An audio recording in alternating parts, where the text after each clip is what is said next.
kalau aku punya prinsip begini begini saja.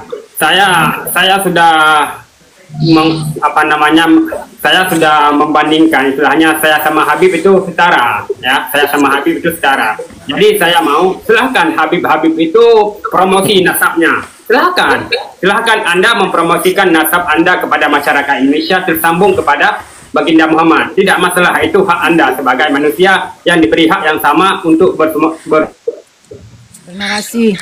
Akan seperti ya, saya juga akan mengeluarkan isi pikiran saya menurut keilmuan yang saya punya, bahwasanya Habib ini bukan keturunan Nabi. Ya, jadi kapan saya akan berhenti masalah itu? Ya nggak ada berhentinya sampai ya kan? Terus gimana? Sama-sama kita ngambil hak kita aja. Kita ini ngambil hak kita aja ya. Kita nggak usah terlalu apa sekali ya. Yang penting kita ngambil hak kita. Yang penting jangan sampai berpahala. Ya, kalau Habib itu kan bersuara dakwah sini, dakwah sana, kan dapat cuan nih, ya kan? Diundang sama kibinnya dan dibayar sama kibinnya. Nah, itu kan dakwah juga lah kita anggap ya. Saya juga dakwah. Nah, saya juga Ustadz Lukman Al-Gadabru, si penguasa langit ketujuh, ya kan? Saya juga dakwah gitu loh, sesuai kemampuan keilmuan kita, ya kan? Jadi kita tidak boleh melebih-lebih dan mengurangi. Tetap saya siarkan kepada masyarakat Indonesia, tidak usah sholat, tidak usah ngaji, tidak usah mondok. Cukup percaya sama Habib, dapat surat jaminan masuk surga tanpa hisab. Saya salut itu sama Mas Lukman itu. Apa lagi? Dilanjut yang lain, cukup lah ya. Iya. Ayo, sok yang lain. Iya, Mas Lukman. Ya, salam dari Jawa Tengah, Mas Lukman dan semuanya. Oh, sama-sama. Iya, sama-sama. Ya, kalau maaf ya, kalau saya itu berpikir sederhana. Kalau memang kita mengaku umat Rasulullah Muhammad Shallallahu Alaihi Wasallam, mestinya kita itu menjaga marwah sucinya Rasulullah Muhammad. Betul. Tapi ketika kita melihat marwah Rasulullah direndahkan dan secara terbuka, ada Habib yang terang-terangan minta uang 100 juta, 50 juta katanya untuk Rasulullah Muhammad, itu kan sudah merendahkan sekali. Betul. Nah, kalau kita tidak bersuara, berarti kita itu mungkin maaf saja bisa dikatakan itu tidak membela marwah suci Rasulullah Muhammad. Berarti kita bisa dikatakan kaum munafikun. Seperti itu. Karena kita yang seharusnya mengaku umat Rasulullah, menjaga marwah Rasulullah, tapi malah kadang itu ada yang membela kelompok-kelompok yang merendahkan daripada marwah Nabi Muhammad, sehingga itu bisa dikatakan bagi saya itu termasuk orang-orang munafikun. Ya, kira-kira seperti itu yang saya pahami dengan fenomena yang sedang terjadi di negara kita ini. Seperti itu, monggo ya, silakan. Kira-kira. Ya, tapi ini alhamdulillahnya gitu ya, adanya sosial media ini gitu.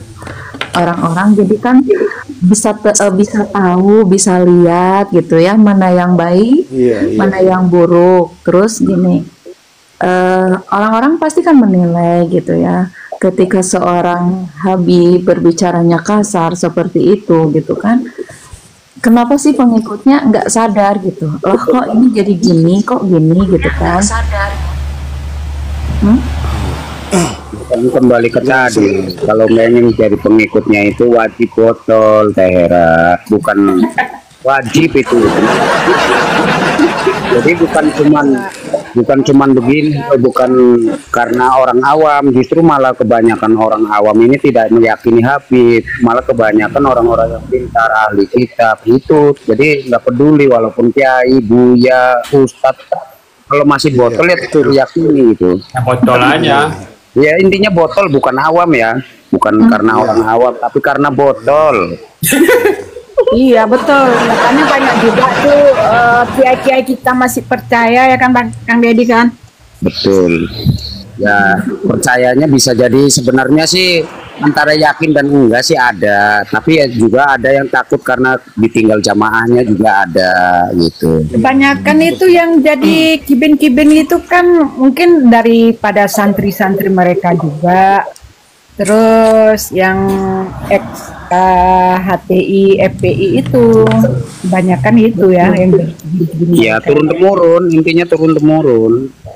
Yang awalnya bapaknya belajar sama Habib ya turun temurun sampai anak-anaknya ya semua. iya. Jadi kalau bapaknya botol ya anak-anaknya ikut botol semua. Makanya Makanya kan bahaya. mereka itu kan udah lama kerja. Jadi susah untuk dikembalikan lagi otaknya seperti semula, udah agak payah itu. Ya karena sudah terlalu banyak dongeng-dongeng yang masuk ke otaknya kali ya. Iya. Tapi kalau dipikir-pikir kan, dengan zaman modern seperti sekarang ini kan, kalau ceramah-ceramah mereka yang seperti itu kan kayaknya nggak masuk di akal. Apa masih kita percaya dengan zaman modern seperti sekarang ini? Nah itu ada Habib yang menceritakan katanya Rasulullah itu belajar nahwu sama engkongnya Habib itu kan berarti sudah melihat bahwa nggak usah tes DNA itu sudah jelas berarti bukan zuriatnya. Sama siapa? Sama engkau. Berarti Rasulullah itu sebaya sama mereka ya kan, sama mereka itu ya kan. Iya, tapi kenapa mengaku cucunya padahal menceritakan sendiri itu katanya Rasulullah Muhammad mau belajar nahwu itu sama engkongnya si Habib itu kan lucu tuh, nggak usah tes DNA sudah jelas itu berarti Yang anehnya gitu kan. Yang anehnya gini, mereka kan ngakunya juriyah Nabi Muhammad SAW ya. Tapi di setiap ceramah itu nggak pernah mereka menceritakan tentang kisah Nabi Muhammad. Yang mereka ceritakan setiap hari, setiap saat itu ya engkong-engkong mereka aja. Betul apa enggak itu? iya. Ya makanya Teman-teman tolong bantu tablayarnya teman-teman. Seperti makanya teman-teman. kalau yang sudah ngaji sama Habib ini kalau sudah keluar itu punya ilmu, Baira. Ilmunya yaitu Sherlock, teriak Wahabi, teriak antek komunis, itu ilmunya. Ilmunya zikirnya cuman itu, Sherlock, Wahabi, antek komunis, antek PKI, begitu aja udah. Terus ini lagi Kang Deddy minta Itu nomor senjata HP, itu. nomor Ya, WA. ya kan Sherlock itu sama aja. Makanya mereka itu kebanyakan rata-rata jadi duta Sherlock. Halo, tes. Ya Assalamualaikum. ada. Ya. Waalaikumsalam. Silakan Kang Danu diperjelas. Malam. Malam. Iya nih ikut nimbrung lah silaturahmi. Yuk, silakan. Ya, monggo. Salam Ya. kenal Bang Danu. Sami-sami Pak. Jadi begini mungkin ya ini memang betul para Habib mengaku dzurriyyah Rasul itu harus segera dihentikan itu. Setuju Bang, setuju. Dan mereka itu sebenarnya punya rencana sistematis terencana. Jadi untuk sekian ratus tahun atau puluh tahun ke depan. Dan tujuan akhirnya saya itu mencermati dia itu ingin merebut NKRI. Maka Bang, benar itu. Aku tahu. Dengan mereka mengaku dia Rasul sehingga masyarakat pada percaya kan takut mau bertindak apa-apa juga kan meskipun dia salah gitu ya. Dibiarkan aja gitu. Jadi berbuat semena-mena itu harus segera di stop gitu. Dan bukti-buktinya kan banyak. Kenapa banyak kuburan palsu? Karena nanti kalau ada kuburan palsu dibiarkan, mereka akan mengaku bahwa Indonesia ini ya tanah mereka. 100 tahun ke depan mungkin anak cucu kita yang ini tidak akan percaya aja bahwa mereka itu adalah pemilik tanah air ini kan. Kan sudah dikatakan kemarin Pak, sudah dikatakan itu pulau apa namanya Surabaya pintu daring. Nah seperti Ya itu milik contoh. daring. Silahkan Habib datang Yang- tanah Pasundan. Jawa Barat milik Tarim kan gitu. Karena Habib Indonesia bisa merdeka. Karena Habib Lukman bisa Islam. Karena Habib Lukman digebukin. Pola mereka itu sama dengan Kan yang jaga jargon-jargon seperti itu mungkin sekarang dianggap biasa-biasa aja, tapi 100-200 tahun ke depan itu masyarakat kita, anak cucu kita akan menganggap oh ini benar pasti. Iya, betul. Jadi memang ini penjajahan sih tujuannya. Sepakat Bang, itu pandangan saya pun begitu. Pada intinya memang akan menjajah di negeri kita ini, tapi melalui agama, mengatasnamakan agama, membelokkan tidak. Jadi kita punya orang umat ini bikin Israel aja merebut tanah Palestina itu dari tahun makam loh. Ya, dari tahun akhir tahun 80-an bisa menjajah Palestina tuh, bisa direbut tanah Palestina. Nah, betul. Nah, dari tahun 80-an saya punya pemikiran dulu. Sebenarnya kalau mau menghancurkan Indonesia itu tidak sulit-sulit amat sebetulnya. Tinggal Nahdlatul Ulama aja digoyang gitu. Ternyata dipakai strategi itu dipakai mereka juga, jadi menyusup ke Nahdlatul Ulama. Makanya kan sekarang mereka banyak yang menyusup ke NU. Ya, menyusup ke NU. Karena kalau NU udah goyang ya mereka tuh gampang untuk ini Indonesia. Ya itu juga udah pakai jurus kepepet Mbak, udah jurus kepepetnya akhirnya segala apa itu mencaplok-caplok bawa-bawa nama ulama, nama-nama kiai. Mereka lupa dulu di mereka neplok kayaknya biar cari fase mana dulu gitu. Jadi kesimpulannya sekarang sederhana aja sebenarnya sih. Gembar-gemborkan kepada masyarakat bahwa Habib itu bukan keturunan Rasul, justru dia itu adalah orang Yahudi. Satu itu, yang kedua gembar-gemborkan bahwa mereka itu ingin menjajah. Betul. Harus dipublikasikan ke masyarakat. Itu sederhananya sih. Kalau dengan masyarakat tahu bahwa itu, mereka juga akan berpikir ini, kecuali Habib ya. Kalau Habib kan udah cekop otaknya ya, udah debleng gitu, sulit gitu. Kalau otak sudah debleng ya sulit benerinnya, itu harus dioperasi. Ya, cuman kalau kita tanya entah Habibnya entah Mukibinnya, tetap jawabannya satu sama semuanya. Jawabannya yaitu ilmumu belum sampai gitu. Nah, itu. Jadi Pasti begitu, karena memang mereka tidak berilmu sebetulnya. Ya karena ilmunya belum sampai. ya jauh lah Bang. Kalau dibandingkan ilmu mereka, ilmu agama mereka itu disandingkan dengan ilmu agama kiai-kiai kita itu bagai langit sama bumi.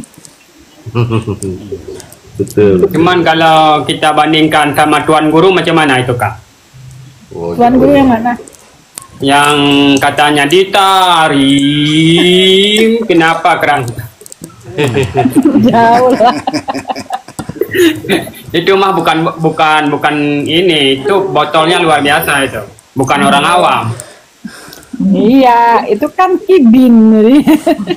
Kalau Bang Lukman ini Rata-rata sih kan aku kibin lihat saya perhatikan kalau sudah jadi kibin, mau pejabat, mau dia ustadz, mau dia jadi kiai, rata-rata docel juga cara berpikir. Iya.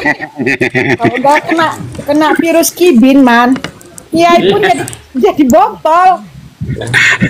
Yang sekelas Buya aja, sendal aja diciumin, rambut diciumin, tongkat diciumin loh. Udah docel sekali. Tapi teman-teman percayalah ya, semuanya kawan. bisa hilang. Kalau menurut aku teman-teman ya, kenapa banyak sekali santri-santri di pondok mereka itu betah? Tahu kenapa? Karena mereka itu tidak dituntut untuk belajar kitab, tidak dituntut mereka untuk belajar Al-Quran, enggak. Yang dituntut sama mereka untuk percaya sama kakek anak, percaya leluhur anak. Mau kalian ngaji kek, mau enggak kek, yang penting kalau saya lewat di depan kalian harus cium gini, bolak-balik, udah selesai. Makanya betah-betah mereka. Dijamin masuk surga gitu ya. dikasih makan sama kabib-kabib itu Masuk surga gitu. Ya, makanya kalau kalian tes ya teman-teman ya, suruh ngaji itu, aduh jangan harap tuh bisa. Contoh siapa itu yang ngaji itu? Yang ada yang yakni terus. Susah sih ngajarnya, biasanya saya dari kiri ke kanan. Yakni pada malam satu terawih, yakni terus. Nah, itu 18 tahun mondok di akhirat. Kan makanya kan saya bilang kalau dibandingkan dengan kiai-kiai kita itu bagaikan langit sama bumi, ilmu agamanya itu. Iya, tetapi yang harus kita bandingkan sama mereka ya Tuan Guru, Buya, itu cocok mereka itu sama-sama halu itu. Cocok. Enggak gini, Bang Lukman ini biar tahu juga nih, pasti kan banyak yang lihat juga di room kita ini. Kenapa Bang Lukman ini dipukulin gitu? Apa sebabnya bisa dipukulin? Saya itu dulu itu begini saudara, saya kan salah satu manusia semasa itu memang luar biasa ya. Salah satu manusia, saya itu tidak percaya Habib. Setidaknya itu bukan untuk ukuran kapasitas saya ya. Yang harusnya bersuara semacam itu minimal punya backingan. Ya, saya tinggal di kandang mereka loh sampai sekarang. Masih tinggal di kawasan mereka. Jadi saya salah satu manusia yang tidak percaya bahwasanya Habib-Habib ini keturunan Nabi Muhammad. Dan bukan cukup tahu di hati, di pikiran enggak. Saya sumbangkan itu. Pikiran-pikiran ini melalui sosial media saya, TikTok saya. Jadi setiap saya benerasi tentang cucu Nabi, saya upload terus ke TikTok. Nah, pada satu ketika saya buat video bahwasanya buat kalian yang ngaku-ngaku keturunan Nabi, keturunan Fir'aun, keturunan setan, jangan bacot aja kau di Indonesia. Lebih baik ke Palestina supaya Islam kalian terpercaya. Begono, nggak terima mukibinnya itu, budaknya itu nggak terima. Saya udah awal itu nggak diterima itu budaknya. Menurut informasi yang ku dapat bahwasanya sebelum saya di masa sama mereka, dihajar sama mereka itu, sudah duluan video-video saya dilaporkan ke Polsek. Kan plongo itu, ngapain lu laporin ke Polsek? Minimal lu lapor ke Kapolda yang seharusnya. Ya, ditolak mentah-mentah sama mereka. Bahkan orang Kapolsek juga tidak mau datang ke tempat saya untuk menegur saya. Supaya saya jangan terlalu transparan dalam menyampaikan narasi-narasi saya bahwasanya Habib Balawi bukan keturunan Nabi Muhammad. Sampai saya berkata mereka datang ke Indonesia ini tidak ada yang lain tujuannya. Yang pertama mereka mau dimuliakan. Yang kedua juga mau tahta wanita. Intinya begitu, apa-apa begitulah. Jadi mereka makin gak terima itu ya. Akhirnya datanglah mereka ke tempat saya. Saya berpikir mereka datang untuk beli rujak saya. Ternyata saya dikasih tempel gratis. Pas saya bangun, kan saya duduk tuh di parit kehancuran itu, duduk langsung. Pas saya bangun langsung saya dihajar. Itu teman-teman. Berapa orang? Menurut informasi itu saksi-saksi yang di sana awalnya datang 4 orang. Cuman karena kita di jalan tengah, jalan besar ya, dalam sedetik aja orang bisa ngumpul ratusan ribu itu manusia bisa ngumpul di situ. Akhirnya saya dibawa ke musola, nyampe ke musola. Banyak yang kibin ya, masih banyak yang percaya sama mereka itu kan. Iya, memang kalau di tempat aku itu basicnya ya Habib, memang basicnya situ. Cuman saya awalnya berpikir bahwasanya presiden, kan saya dulu orang suka ngomongin ke presiden awalnya sebelum saya tempur ke Habib-Habib ini. Jadi saya berpikir elah presiden aja, Jokowi aja kita bisa kritik, apalagi Habib-Habib botol ini. Kan begitu nih, apalagi Habib-Habib yang cuma sekedar datang minta dimuliakan. Nah, akhirnya nggak terima tuh yang botol-botolnya itu. Paling kata Habibnya, "Weh Kibin, sini lo." "Apa Bib?" "Lo saparin tuh tukang rujak, udah berbahaya itu." "Kenapa Bib?" "Masa seorang tukang rujak mau menyiarkan isi otaknya kepada masyarakat Indonesia bahwa saya bukan keturunan Nabi Muhammad? Sangat berbahaya ini." Nah, pikiran Habib mungkin ya, sangat berbahaya ini. Masa sekelas tukang rujak berani ngomong semacam itu? Gimana nanti tukang Pajero, tukang Lamborghini, tukang Ferrari? Sangat berbahaya kalau kita biarkan. Coba dulu kau datang ke sana. Oke, Habib, tapi minimal ada uang bensin, uang rokok. Kasihlah rokok satu bungkus. Datanglah ke tempat tukang rujak, langsung dibantai. Tapi abang sendiri udah lapor ke kepolisian bahwa abang dikeroyok gitu. Udah aku laporkan semua itu. Ada itu nggak dari pihak kepolisian?